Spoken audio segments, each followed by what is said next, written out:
शिवसेनेच्या आमदारांची आज दुपारी 12 वाजता मुंबईत बैठक बोलावली आहे।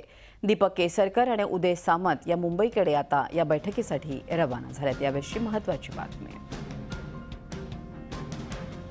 अवजड उद्योग मंत्री अनंत गीते यांनी उद्धव ठाकरेंची मातोश्रीवर भेट घेतली। त्यांनी काय प्रतिक्रिया दिली आहे ती पाहूयात।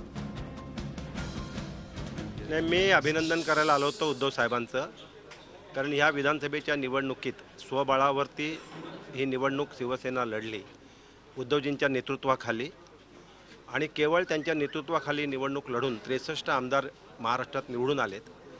हे खरं म्हणजे एक प्रकारे अभिनंदनीय आहे।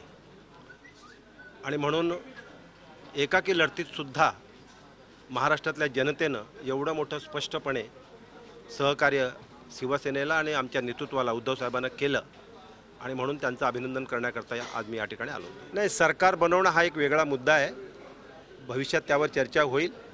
आज कुठल्याही निर्णयाप्रत जाण्याची आवश्यकता नाही आहे, पण महाराष्ट्राच्या हिताच्या दृष्टीनं उद्धव साहेबांनी घेतलेली भूमिका अतिशय स्पष्ट आहे। जर कुठलाही प्रस्ताव आला तर त्यावर निश्चितपणे विचार केला जाईल। झी 24 तास रहा एक पाऊल पुढे।